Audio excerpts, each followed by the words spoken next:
सभी बच्चों को नमस्कार। आज मैं आपके विज्ञान की पाठ्य पुस्तक से चैप्टर सूक्ष्म जीव इस पर मैंने कुछ प्रश्न तैयार किए हैं आपकी 8वीं बोर्ड परीक्षा को ध्यान में रखते हुए। तो आइए एक एक करके हम लोग इन प्रश्नों को देखते हैं, समझते हैं। तो पहला प्रश्न जो है वह है सूक्ष्म जीवों के मुख्य वर्ग। कितने मुख्य वर्ग हैं? सूक्ष्म जीव को कितने मुख्य वर्गों में बांटा गया है, यही पूछा जा रहा है। मुख्य सूक्ष्म जीवों के कितने मुख्य वर्ग हैं? तो 4 मुख्य वर्ग हैं, आप नाम याद रखेंगे। 4 मुख्य वर्ग हैं, कौन कौन? जीवाणु, कवक, प्रोटोजोआ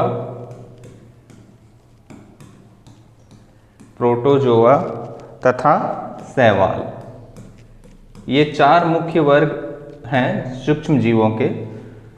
सूक्ष्म जीव क्या है? अति सूक्ष्म जीव, जिन्हें हम किसी यंत्र की सहायता से देखते हैं। ऐसे हम लोग उसे नहीं देख पाएंगे, या तो उन्हें सूक्ष्मदर्शी से देख सकते हैं या फिर आवर्धक लेंस से। इसलिए इनका नाम क्या है? सूक्ष्म जीव, जिसे हम बिना यंत्र की सहायता से नहीं देख पाए। तो जीवाणु हो गया, कवक है, ये प्रोटोजोआ है, ये शैवाल है। और इनके व्यास की यदि बात करें तो ये लगभग 1 मिलीमीटर का 1000वां भाग होते हैं। इसके अलावे, इन चारों के अलावे विषाणु भी जो है सूक्ष्म जीव है। यह इनसे भी और सूक्ष्म होता है। हालांकि ये क्या है? निर्जीव अवस्था में रहता है, और जैसे ही ये सजीव के शरीर में जाता है ये सजीव के तरह व्यवहार करने लगता है। तो 4 मुख्य वर्ग हैं: जीवाणु, कवक, प्रोटोजोआ तथा शैवाल। प्रश्न नंबर 2, दूध को दही में परिवर्तित करने वाले जीवाणु का नाम पूछा जा रहा है। क्या नाम है उसका? जो जीवाणु दूध को दही में परिवर्तित करते हैं, लैक्टोबैसिलस।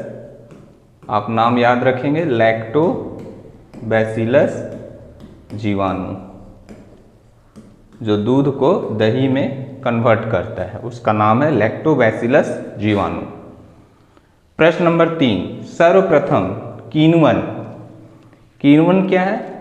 किण्वन की प्रक्रिया की खोज किसने की थी? चीनी को अल्कोहल में परिवर्तन होना, उस प्रक्रिया का नाम क्या है? किण्वन। और उसकी खोज किसने की थी? सर्वप्रथम किण्वन की खोज की थी। उस वैज्ञानिक का नाम पूछा जा रहा है। तो उस वैज्ञानिक का नाम क्या है? Louis Pasteur. नाम याद रखेंगे। इन्होंने सर्वप्रथम इस प्रक्रिया की खोज की थी 1857 में। और किण्वन क्या है? चीनी के अल्कोहल में बदलने की प्रक्रिया, उसे ही क्या कहते हैं? किण्वन।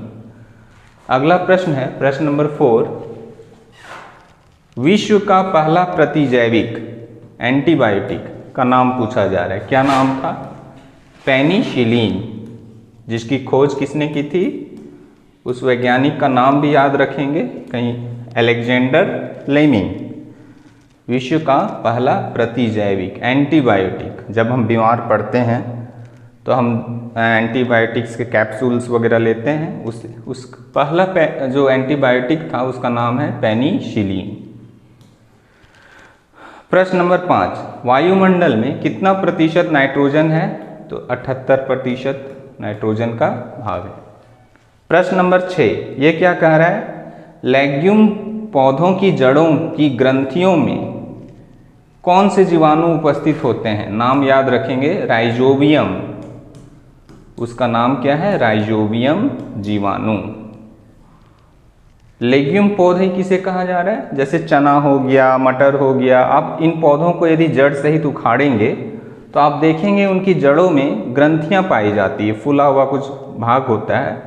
उन ग्रंथियों में ये रहते हैं राइजोबियम बैक्टीरिया, जो कि नाइट्रोजन फिक्सेशन, नाइट्रोजन स्थिरीकरण का काम करते हैं। तो आप जब पूछा जाए तो आप लिखेंगे राइजोबियम जीवाणु। अगला प्रश्न हम लोग देखते हैं, प्रश्न नंबर 7, पोलियो किसके कारण होता है? 4 सूक्ष्म जीव के 4 जो वर्ग हैं, कौन कौन से? जीवाणु, कवक, प्रोटोजोआ, शैवाल। तो किसके कारण होने वाला रोग है पोलियो? तो आप याद रखेंगे ये विषाणु के कारण होता है। पोलियो विषाणु के द्वारा होने वाला रोग है, उत्पन्न रोग है। इसके अलावा सूक्ष्म जीव जो है ना केवल जीव जंतुओं बल्कि पौधों में भी कई तरह की बीमारियां होती है सूक्ष्म जीवों के कारण, जिसमें से एक बीमारी होती है गेहूं की रस्ट। ये कौन से सूक्ष्म जीव के कारण होती है, ये पूछा जा रहा है।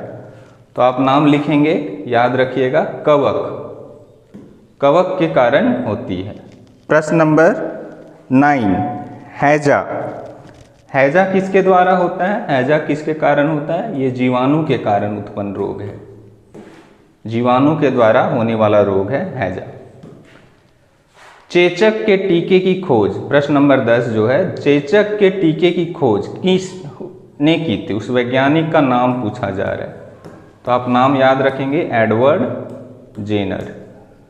इन्होंने सर्वप्रथम चेचक के टीके की खोज की थी। प्रश्न नंबर 11, डेंगू परजीवी का वाहक है। डेंगू जो है बीमारी है, मलेरिया, डेंगू, ये किनके कारण होता है? डेंगू जो है किनके कारण होता है? तो आप याद रखेंगे इसका नाम।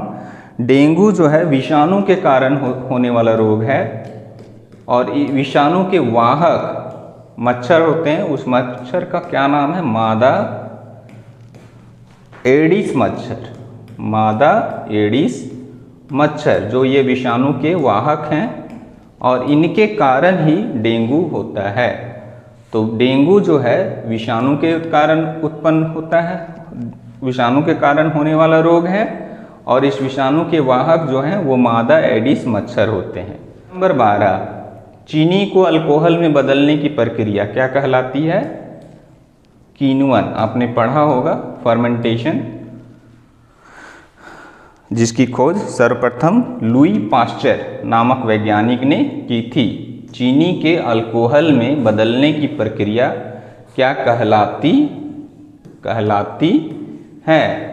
किण्वन। अगला प्रश्न देखते हैं, प्रश्न नंबर 13, खाद्य पदार्थों के प्रदूषण से बचाव की प्रक्रिया क्या कहलाती है? सूक्ष्म जीवों के कारण क्या होता है? खाद्य पदार्थ जो है हमारे संदूषित हो जाते हैं, और उसे हम बचाने के लिए कई तरीके अपनाते हैं। तो खाद्य पदार्थों के प्रदूषण या सूक्ष्म जीवों से संदूषण से बचाव की प्रक्रिया क्या कहलाती है? याद रखेंगे, खाद्य परिरक्षण। लंबे समय तक हम यदि खाद्य पदार्थों को रखना चाहें तो इसके लिए हम कई तरीके अपनाते हैं, जैसे कि तेल, चीनी, नमक, ये सब क्या है? परिरक्षक है। तो उसे हम कहते हैं खाद्य परिरक्षण। अगला प्रश्न है 14, भिंडी की पीत। ये भिंडी में होने वाला एक रोग है, उसका नाम है भिंडी की पीत। किसके कारण होता है? विषाणु। विषाणु के द्वारा होने वाला रोग है, भिंडी में होती है ये बीमारी। प्रश्न नंबर 15, एंथ्रेक्स। एंथ्रेक्स जो है मनुष्यों और मवेशियों में होने वाला रोग है, घातक रोग है, जो किसके कारण होता है? एंथ्रेक्स रोग जो है किसके कारण होता है? तो ये जीवाणु के कारण होता है, जीवाणु के कारण होने वाला रोग है। उस जीवाणु का नाम भी यदि पूछा जाए तो आप याद रखेंगे, एंथ्रासिस जीवाणु। एंथ्रासिस जीवाणु।